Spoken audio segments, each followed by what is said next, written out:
I want to start with a scenario that I think drives everyone a little crazy. Okay. You have two people. They graduate from the same college. Maybe they even sit next to each other in the same business classes. Same degree, same knowledge. I see where you're going. Exactly. They enter the workforce at the same time. 10 years later, one of them is barely scraping by, totally stressed out, and the other one is a multimillionaire. It's the classic discrepancy. And it is frustrating because the immediate thought is that the successful one just got lucky. Right.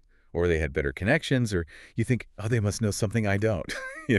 Some secret stock tip. It's a magic formula. But today, we're looking at a book that argues the difference isn't about what you know. It's not about the mechanics. It's about the software running in your head. We are doing a deep dive into Secrets of the Millionaire Mind by Harv Eker. This is such a fascinating book because, let's be honest, the title sounds a bit like a get-rich-quick scheme. It does, a little bit. But once you open it, you realize it's actually a psychology manual. Eker's central argument is that every single one of us has a money blueprint that's preset in our subconscious. Preset. And that blueprint dictates your financial life more than the economy, the job market, or your skill set ever could.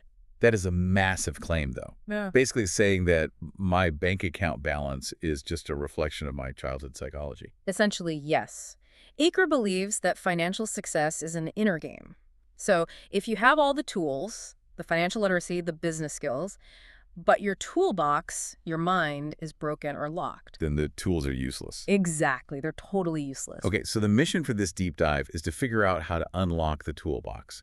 We need to understand this blueprint. And Eker starts with a metaphor that I actually found really helpful: the roots and the fruits. It's a great image. Imagine a tree, right? And that tree represents your life. Okay. On this tree, you have fruits. In our lives, the fruits are our results, our bank accounts, our net worth, even our health or our weight. The outcome. The outcome. Now, most people, they look at their fruits, their results, and they complain. There aren't enough, or they're too small, or they taste sour. So the natural reaction is to focus on the fruit. If I'm broke, I need to work harder. If I'm overweight, I need to diet. I need to fix the result. But that, according to Eker, is the fatal flaw. You cannot change the fruit that is already hanging on the branch. That's already done. It's a result of the past. If you want different fruit next season, you have to go underground. You have to treat the roots. The invisible creates the visible. I get the concept, but let's ground this a bit because it can start sounding a little metaphysical. How does the invisible actually turn into, cash in the bank? Right. Eker has a formula for this, doesn't he? The process of manifestation. He does, and I know manifestation is a buzzword that makes some people roll their eyes. A little bit, yeah. They think it's magic. But Eker uses it in a very practical, almost cognitive behavioral way. The formula is P leads to T, leads to F, leads to A equals R. All right, let's decode that. PTFAR. It stands for programming leads to thoughts. Okay, programming to thoughts. Thoughts lead to feelings. Feelings lead to actions, and actions lead to results. Okay, let's walk through a real-world example of this because I want to make sure I've got it. Let's say I see a new car I want to buy. Perfect. So the action is signing the lease. The result is a monthly payment that might stress you out. But let's back up. Okay. Why did you sign the lease? Because you had a feeling of excitement or maybe a need for status? Right. And why did you have that feeling? Because you had a thought that this car will make me look successful. And here's where Eker steps in. Where did that thought even come from? The programming. Maybe growing up, you saw that your parents only felt valid when they had nice things. Or maybe you were taught that image is everything. That subconscious programming dictated the thought which drove the feeling, which caused the action. So if you just try to change the action, okay, I'm going to stop spending money, it rarely works long term because the programming is still screaming, you need this to be worthy. Precisely. You're fighting your own operating system. Unless you rewrite the code, the results will always drift back to the same place. This leads to the big question. How did we get programmed? Because I don't remember signing up for this software update. It happens mostly in childhood, and Eker identifies 3 primary sources. The first is verbal programming. What did you hear about money when you were a kid? Oh, the classics. Money doesn't grow on trees. We can't afford that. We can't afford that, yeah. Or the big one.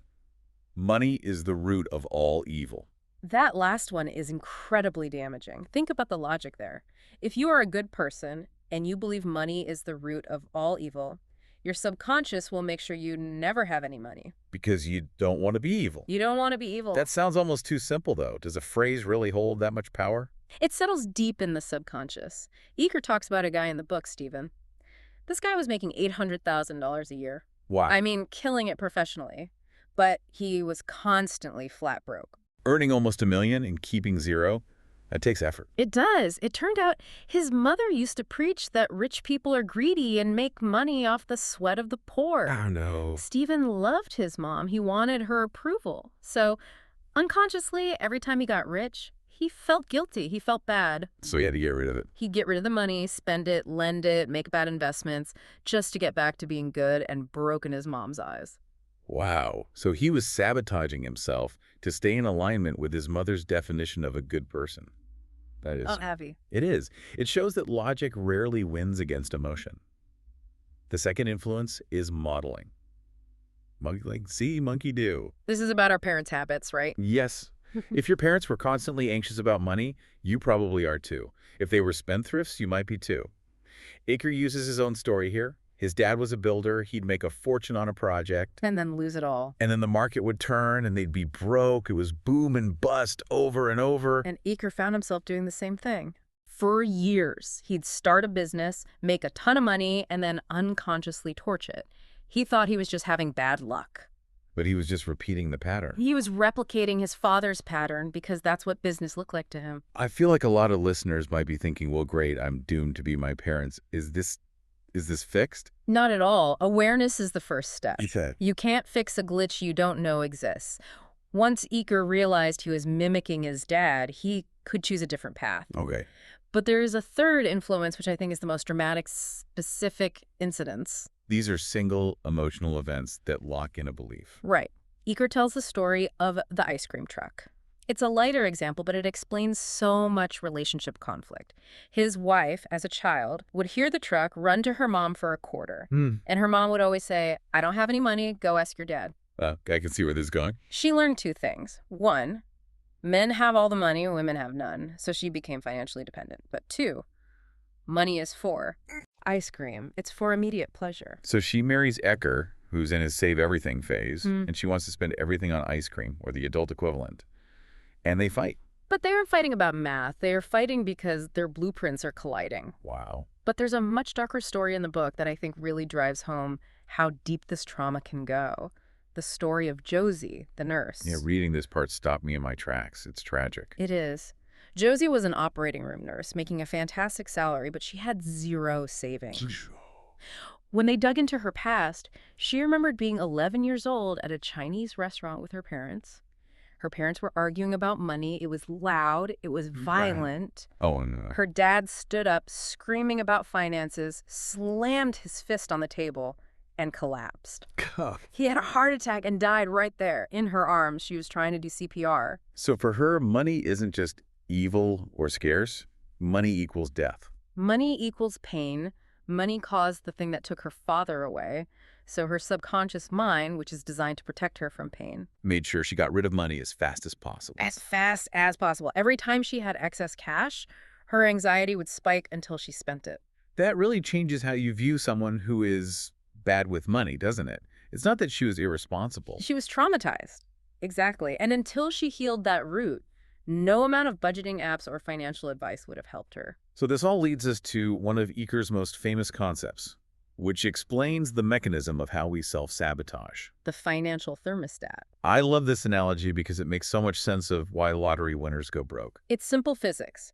If the temperature in a room is set to, say, 72 degrees, and you open the window in winter, the temperature drops. But what happens? The heater kicks on. The heater kicks on to get it back to 72. That's the struggle part. We work hard to get back to baseline, but the interesting part is what happens when it gets hot? Right. If you have a windfall, you win the lottery, you get a huge bonus. The temperature spikes to, say, 90 degrees. But your internal thermostat is set to 72. So the air conditioning kicks on. The AC kicks on. You start feeling uncomfortable with that much money. You feel like an imposter, or you get paranoid. So you unconsciously find ways to cool down the room By spending it or making a mistake. until you are back to your comfortable 72 degrees. This explains why Eker says you can look at Donald Trump and, regardless of what you think of his politics, as a financial case study. Mm, He lost billions in the 90s. billions. Most people would be crushed. He made it back. Because his thermostat wasn't set to middle class, it was set to billionaire. For him, being a millionaire probably felt like being broke. The thermostat regulates the result. So if we want to change our lives, we can't just open the window to let more money in. We have to walk over to the wall and physically change the setting on the thermostat. Correct. You have to expand your capacity to receive and hold wealth. Let's talk about how we actually do that. Eker dedicates the second half of the book to the wealth files. These are essentially 17 ways that rich people think differently. And I want to clarify, when he says rich and poor, he's talking about mindsets, not the people themselves. Yes, that is a crucial distinction. He's not judging a person's worth. He's comparing their operating systems. Okay, let's tackle the first one because it's probably the most controversial. Hmm? Wealth file number 1. Rich people believe I create my life. Poor people believe life happens to me. This is the concept of radical responsibility.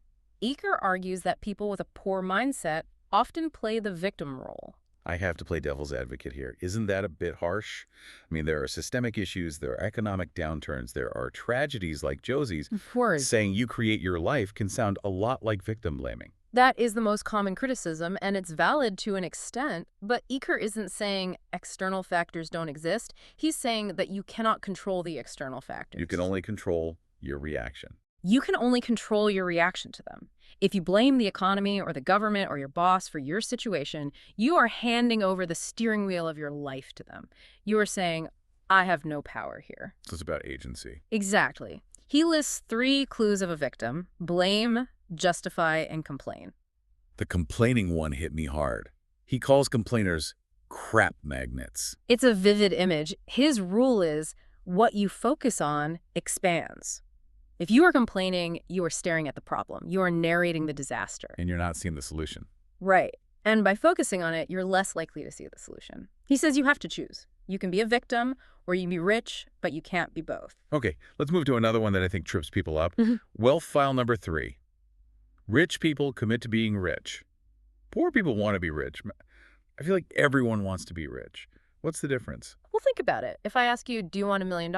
You'd say yes, but that's passive. It's like saying, I want a 6-pack. Yeah, I want a 6-pack, but I also really want this pizza. Exactly. Eker says there are 3 levels. Level 1 is I want it. Level 2 is I choose it.